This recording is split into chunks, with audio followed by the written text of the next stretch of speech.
Ahoj, vítejte ve světě politologie, na kanále, kde se s každým videem dozvíte něco nového a po kratší pauze jsem zpátky. Minule jsme se bavili o Ukrajině, tak je naprosto logické se bavit o Palestině a Izraeli. Když už jdeme do kontroverzních vod, proč tam nejít oběma nohama? Tohleto téma je velmi zjednodušováno na dobro a zlo, i když ve skutečnosti je tento konflikt velmi komplikovaný. V tomto videu se budeme zaměřovat na události od roku 1918 až do současnosti, ale samozřejmě tady ta historie sahá mnohem dál. Díky Lausanské smlouvě získala Velká Británie od Otomanské říše tehdy, teďka Turecka, toto území a pojmenovala ho britský mandát Palestina. Tehdy byla většina obyvatel palestinská, ale s příchodem Hitlera k moci začali Židé hromadně utíkat z Německa a kam jinam, než do své země zaslíbené. Nejdříve nechala Velká Británie svou náruč otevřenou, ale po Velkém arabském povstání, které trvalo od roku 1936 do roku 1939, Británie imigraci omezila White Paperem of 1939. Pojďme do roku 1947, kde OSN navrhuje rezoluci. Tato rezoluce rozděluje území na izraelskou a palestinskou část. Izraelité s tím souhlasí, Palestinci nikoliv. A začíná válka, která se táhne až do roku 1948, kdy Izrael tuto válku vyhrává a 14. května vyhlašuje svobodný stát Izrael pod Davidem Benem Gurionem. A začíná událost, které Palestinci říkají Nakba, neboli katastrofa. 750 000 lidí je vyhnáno ze svých domovů a jsou vyhnáni buď do pásma Gazy a do západního břehu řeky Jordán. Samozřejmě o tomto území budeme mluvit ještě velmi často, tak ho budu zkracovat na anglický název, a to je West Bank, protože je to mnohem kratší a mnohem údernější. Mnoho Palestinců bylo také vyhnáno do zahraničí, a to do Lebanonu, Kuvajtu, Egypta a Sýrie. Během Nakby přišlo o život 13 000 Palestinců. Asi si říkáte, jak se zapojila Velká Británie? Nějak. V rámci svých snah o dekolonizaci a o právu sebeurčení pro bývalé kolonie se během dubna stáhly. Sousední státy, které jsou členy Arabské ligy, začínají útočit. Jordánsko zabírá West Bank a Egypt zabírá pásmo Gazy. V Gaze vzniká všepalestinská vláda, ve West Bank vzniká v roce 1964 organizace známá jako PLO s tajemníkem Jáserem Arafatem. Tuto zkrátku můžeme přeložit jako Palestinská osvobozenecká organizace a jejím hlavním cílem je vyjednávat s Izraelem. Tato situace trvá až do roku 1967.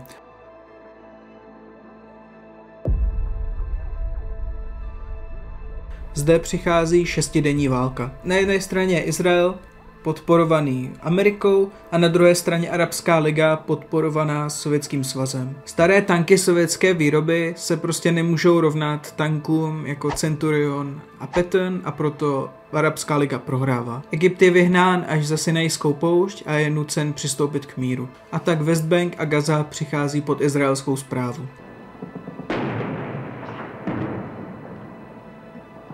Přichází další vlna vysidlování a pálení vesnic. Palestinská milice Fedajen se stahuje do Jordánska, aby pokračovala v operacích na West Bank. Milice ale také unáší 3 letadla s mezinárodními turisty. A to se králi Husajnovi nelíbí. A navíc Jordánsko napadá Syrie. Jordánsko se ale úspěšně ubránilo. Od roku 1970 také začíná osidlování palestinského území izraelskými kolonisty. Tento čin je v rozporu s mezinárodním právem, protože nemůžete osidlovat okupované území vlastním obyvatelstvem, ale Amerika to nikdy neuznala, tak aby je nemusela perzekuovat. Sídliště byla sponzorována vládou a kolonisty chránili vojáci. To zvyšovalo tlak, až pověstný hrnec začal bublat. Stalo se tak v roce 1987, přesně 20 let po šestidenní válce. Bouřka izraelského vozu způsobila smrt 4 Palestinců a páru už nikdo nemohl zadržet. Ahmed Yassin zakládá Hamas a v roce 1988 PLO vyhlašuje nezávislou Palestínu v exilu. Přichází hromadné zatýkání Palestinců a pověstnou korunu tomu nasazuje masakr v Al-Aqsa. Jakoby problému nebylo málo, v roce 1990 dobil Saddam Hussein Kuvajt a udělal z něj satelitní stát. Sešla se Arabská liga a diskutovala, zda tuto okupaci odsoudí. PLO ale tuto okupaci podpořil. V únoru příštího roku byl ale Kuvajt osvobozen armádou 42 zemí. Tehdejší Amir Sheikh Jabir al-Ahmad al-Sabah si podporu pamatoval a tak vyhnal 375 000 Palestinců z Kuvajtu. Ti utekli do Jordánska, Palestiny, Ameriky a Kanady.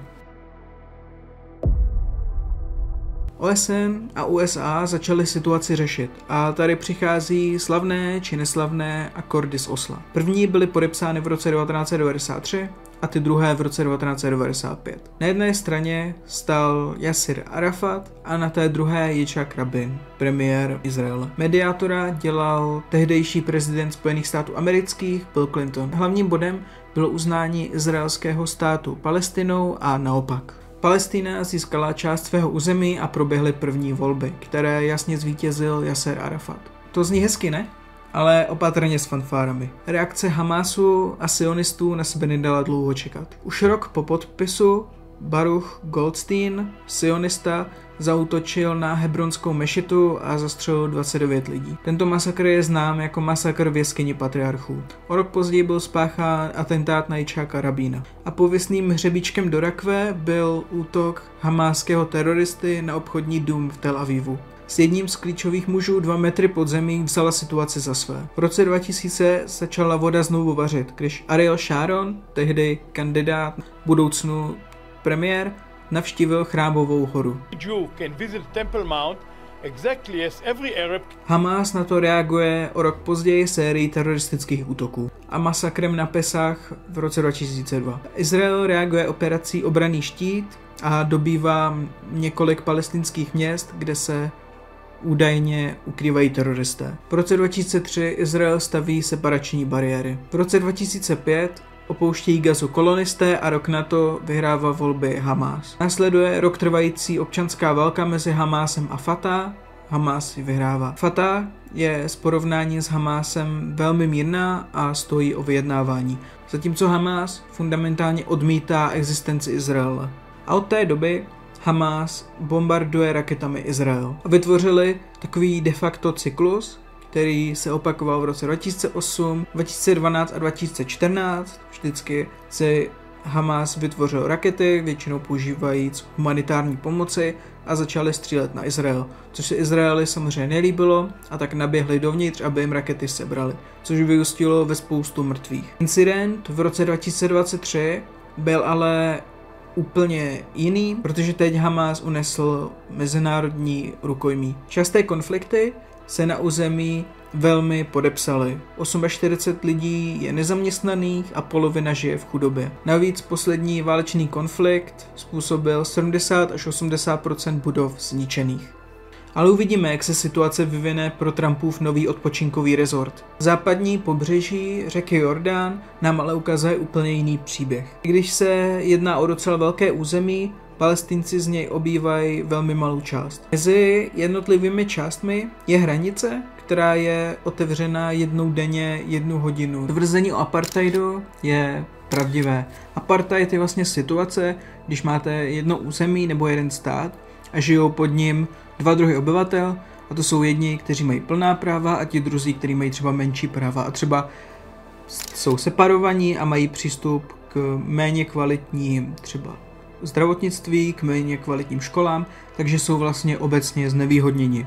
Stejná situace funguje v Izraeli nebo v okupované části Palestiny. Izraelé si užívají plných práv a Palestinci jsou pod vojenskými právy. Ale možná tou nejhorší částí jsou řízení na stavební povolení.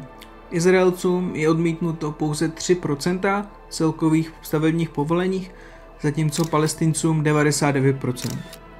Co to znamená? Znamená to jednu věc. A to, že Palestinci si musí stavět obydlí nelegálně a Izrael samozřejmě potom může přijít, a což často dělá, a říct, hej, ten barák konfiskujem a dá ho vlastním kolonistům. Jak už jsem zmínil, do izraelských sídlišť stát investuje ohromné peníze, proto pokud se třeba podíváte na nějaké obrázky, mám tady nějaké dám, tak jsou moc hezké a chtěli byste tam žít, protože jsou tam obchody, je tam práce a je to vlastně hrozně hezký místo, ale jenom právě díky tomu, že to je hodně dotovaný. V poslední době, myslím 2 týdnů, tak byly do West Bank znovu poslány tanky. A určitě můžete namítnout, že celých 20% obyvatel Izraele jsou takzvaní izraelští Arabové, což jsou muslimové s těmito kořeny nebo s těmito geny, kteří mají plné práva a jsou vlastně, dá se říct, zajedno s izraelským obyvatelstvem, také tvoří určitou část Kehmetu, neboli jejich parlamentu. A jo, to je pravda, ale na druhou stranu už jde jenom o tu identitu, o to, že prostě už nemáte 2 státy, ale je to prostě jeden stát a je to nějaká jako menšina, která se ale bere pořád jako izraelský obyvatelé. A to je hodně důležitý. V éteru se objevují 3 řešení této situace. Prvním, které bohužel současná izraelská vláda prosazuje, je anektovat nějakým způsobem Gazu a západní břeh a vytvořit z toho vlastně jeden stát Izrael. To je vlastně součástí plánu Benjamina Netanyahua a hlavně jeho ministra obrany Izraele Katze. Druhým řešením je druhý extrém a to je vrátit celé území Palestincům. A v tom samozřejmě také nevidím možnost. Pokud se podíváte, tak Izraelitů je kolem 10 milionů a zatímco Palestinců je těch milionů 5 nebo 6. Takže už tam vlastně vidíte tu početní nerovnost, kdy už z tohoto pohledu to nedává smysl, ale samozřejmě i z pohledu toho, že kdyby někdo a zase kdo by jim ten stát dal, protože oni se ho sami samozřejmě nevzdají. Že jo? Nikdo se toho státu nevzdá, pokud není vysídlený nebo mrtvý. Ale tyto otázky dejme na chvilku stranou, protože ty jsou na hodně dlouhou diskuzi a pojďme to ukončit tím, že tady to zžití společně by bylo nemožné, protože Hamas by všechny Izraeli vyzabíjel.